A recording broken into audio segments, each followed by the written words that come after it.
आज हम बात करने जा रहे हैं हमारे महान योद्धा महाराज छत्रपति शिवाजी महाराज के बारे में। नमस्कार, मैं हूं विनय प्रताप सिंह और द इंडियन ग्लोबल न्यूज में आपका बहुत बहुत स्वागत है। महाराज छत्रपति शिवाजी महाराज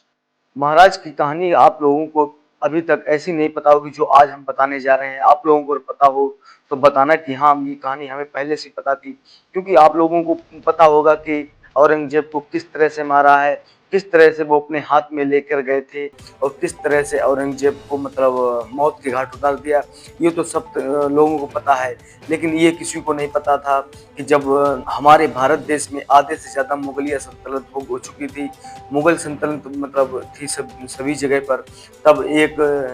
15 साल के लड़के के अंदर एक ऐसा जोश जुनून जज्बा हो रहा था, क्योंकि वो देख रहा था कि हमारे देश में मंदिर और गाय इन सभी पे अत्याचार हो रहा था और हिंदू धर्म के सभी लोगों पर अत्याचार हो रहा था। तब एक 15 साल के लड़के के अंदर ये जगा कि हम अपने हिंदू धर्म और अपने देश की रक्षा करेंगे।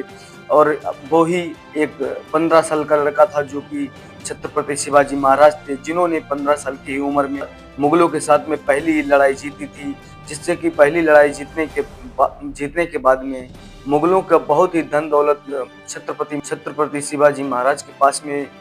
मिला। तो इन्होंने मतलब जो धन मिला उस धन से और भी अपनी सेना बढ़ाई, और जिससे कि उन्होंने पूरे महाराष्ट्र पर धीरे धीरे करके आक्रमण किया। उनकी सेना भी बढ़ती गई और धीरे धीरे इन मुगलिया सल्तनत को वो खदेड़ कर भगाते रहे। जिस प्रकार से वो हमेशा ही युद्ध करते रहे, तो उन्होंने बहुत ही छोटी उम्र में, जब 15 साल की उम्र थी, तभी से उन्होंने ये सोच लिया था और उनका इतना कठोर निर्णय था, उनका इतना दृढ़ निश्चय था कि उन्होंने जो सोचा था वो बिल्कुल उन्होंने किया। झंडे का जो रंग बचाया है वो उनकी ही देन है, उनकी ही मतलब एक तरीके की कृपा है, जो हम सभी, जो हमारे देश के सभी हिंदू लोग जो गौरवपूर्ण अपने आप को समझते हैं, वो हमारे छत्रपति शिवाजी महाराज की ही देन है। जिस प्रकार से उन्होंने मुगलों के साथ में लड़ाई लड़ी है, हो गए, तो ऐसे थे हमारे देश के वीर योद्धा, जिनकी कहानियाँ आज भी हमारे देश में प्रचलित हैं और प्रचलित होनी चाहिए। जो भी उनके ऐसे कारनामे हैं जो उन्होंने मुगल शासकों को नहीं आने दिया, जी हमारे लिए बहुत ही प्रेरणादायक बात है। और हाँ, अगर आप लोगों को हमारी वीडियो अच्छी लगी तो हमारी वीडियो को लाइक और चैनल को सब्सक्राइब